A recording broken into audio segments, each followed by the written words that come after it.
Hi guys, welcome back to my channel. I just got off of work.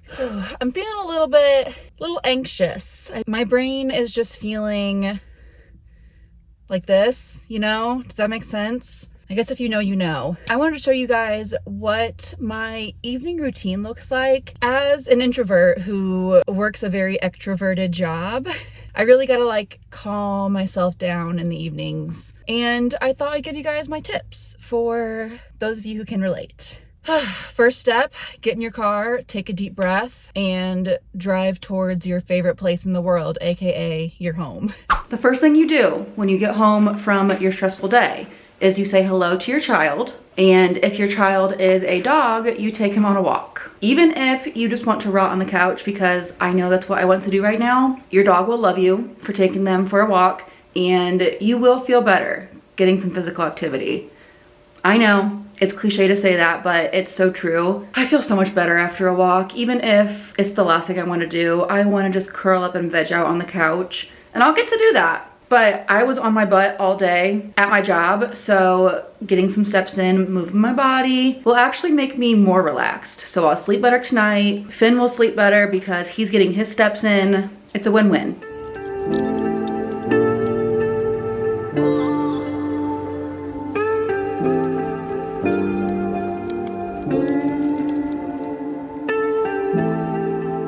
Back from our walk, both gloriously spent. A little out of breath, but it's a beautiful fall day today. The leaves, one of my neighbors has, I don't know what kind of tree it is, but it has like those beautiful red leaves and they're falling on the ground. It's so picturesque. I am going to shower. I always like to do that like as soon as I can after work. I just don't like having the hospital on me. We're gonna shower and then eat some dinner. I am super hungry as well. Now, when it comes to dinner, if cooking relaxes you, I love that for you. I just cannot relate. The thought of coming home and cooking a meal that involves a lot of steps, a lot of ingredients, after a stressful day,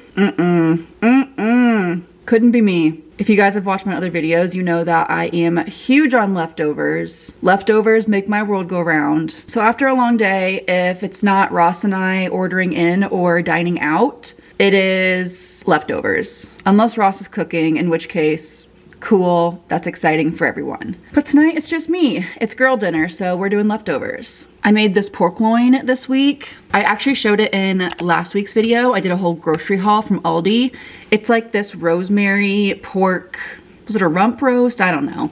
But I just threw it in the oven and cooked it to temp, and it's really, really good. And I also showed these, what were they called? Honey nut squash. So they're like butternut squash, but cute and tiny. I also got those from Aldi, and I just roasted those along with the pork, and I have been eating on this for the last 2 days. But it looks like I'm about to finish up these honey nut squash, have a good hunk of this pork, and that's that.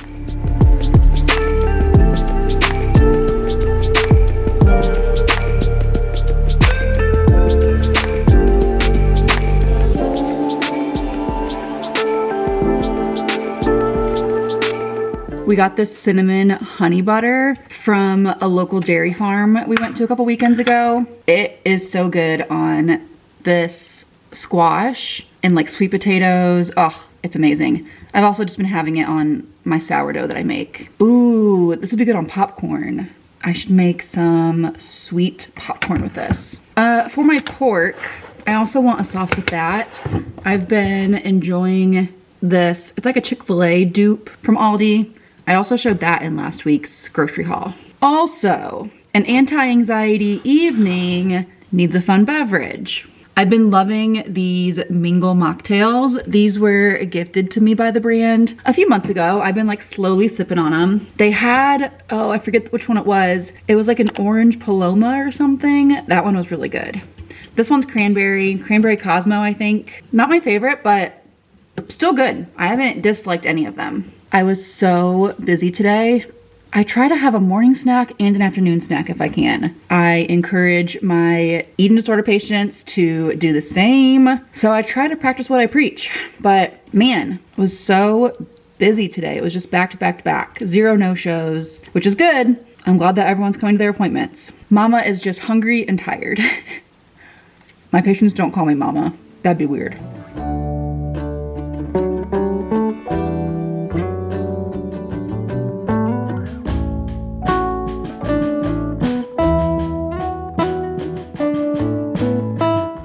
I would like a little sweet treat to enjoy while I finish the day on the couch reading, but I don't even feel like baking from scratch. So we're gonna throw together this cookie mix from PB2. They sent me these as a gift a while ago. I have tried the other mixes and they're really good. I also have some canned pumpkin in the fridge that I'd like to use up, so I think I'm gonna like just throw some of that in here too. This recipe calls for this mix, a banana, and some oil. I'm gonna do, in place of the banana, pumpkin, and we'll see how that turns out.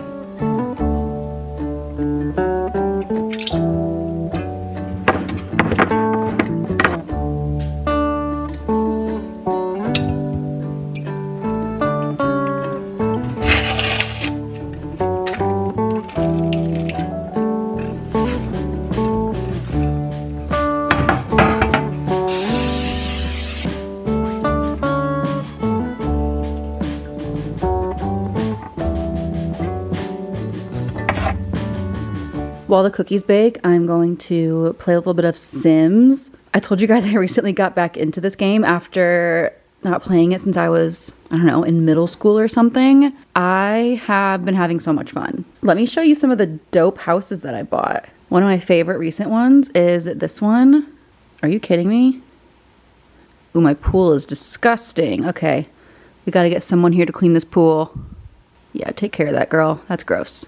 But look at this basement. There's like a little wine cellar, like a movie theater. I love like the greens and the oranges and the decor and the furniture. This is the first floor. Second floor, also gorgeous. And then the back patio with this grill and outdoor fireplace and outdoor projector. But this one, I love the greens, but just green everywhere, which is my favorite color. It's so pretty. I think what I'm loving about it is, well, first of all, it's low stakes. I'm not really competing for much, aside for like new house prizes. But also, I think what is so appealing is how different it is from real life. First of all, I am creating a pretty much women-only society. I do have my husband as a character. I did put him in there. And there are a few male book characters that I have made Sims for. Otherwise, it's mostly women. And they are having babies. That's the other beauty of Sims, is they don't need men to procreate. I've got single moms. I've got lesbian relationship moms. It's ideal, honestly.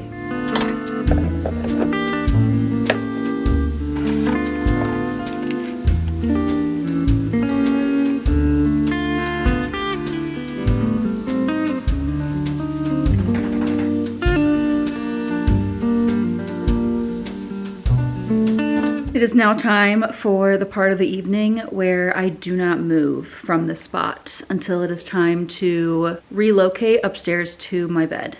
I've got my freshly baked cookie, my cup of tea, and the book I'm currently so obsessed with, Golden Sun. I finished Red Rising recently, and I did give Red Rising 4 stars, but I have a feeling Golden Sun will be getting 5. I'm about halfway through, a third of the way through. It's been a bummer that it's been like work night after work night after work night, because I want to just like read this until it's done, which would take me a few hours, and I don't have time for that if I want to get my beauty sleep.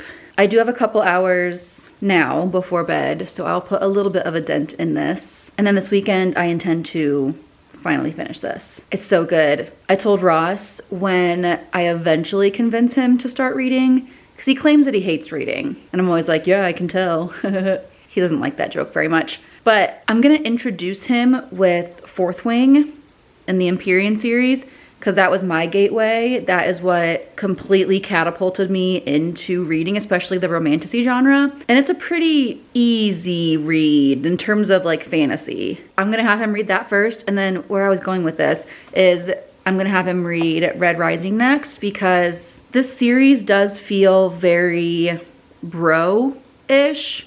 Not that I should be stereotyping books, because books are for everyone. But you know, like when the author is clearly writing it for a certain audience, I don't know, it just feels like dudes are the target audience of this series. I'm loving it though, and I have heard really good things about the ending. Well, depending how you define the word good when it comes to the ending of a book. I've heard it's very intense, very like cliffhanger-ish. Good thing is though, I have book 3 locked and loaded upstairs in my office, so we'll be good. And that's a wrap on the day, guys. You know, I used to feel like I was kind of, I don't know, weird or an outlier, or I don't know, doing my 20s wrong by having evenings like this. They say like your 20s are your best years and take advantage of that. I don't know. I'm looking forward to my 30s, to be honest. I don't want to wish time away, but the 20s have been a little bit rough. I feel like your 30s are when you get to like really know who you are, and I'm gradually getting there. I have learned that this is who I am. I am someone who, after a day of work, I don't have the mental capacity to go out with friends, hang out with anyone besides my husband and my dog. They are the only ones who don't mentally drain me. It doesn't mean that I don't love other people and that I don't want to ever see my friends or other family. It just means that I can say no. What's gonna really recharge me is a cozy evening like this. I know an extrovert can't relate. An extrovert is gonna get recharged by human interaction. I get human interaction all day long. Lots of it, and as a dietitian, an eating disorder dietitian, deep human conversation. So I'm good. I'm maxed out for the day, and I love what I do. It is so fulfilling. I just need this to balance it out. If you are also an introverted, anxious girly, subscribe. Come hang out. We do lots of chilling and keeping it simple, and this is especially a great place for you if you struggle with disordered eating. I'm so big on demonstrating that food should be simple. There are enough complications making eating difficult, whether it is financial or limited time, a chronic disease, an eating disorder. There are so many things that make food difficult. We don't need more rules coming at us from our screen. So this place is gonna be one where we abolish those food rules. Anyway, thank you guys so much for tuning in today. Be sure to leave a like on this video if you enjoyed it. Don't forget to subscribe, and I will see you in the next video.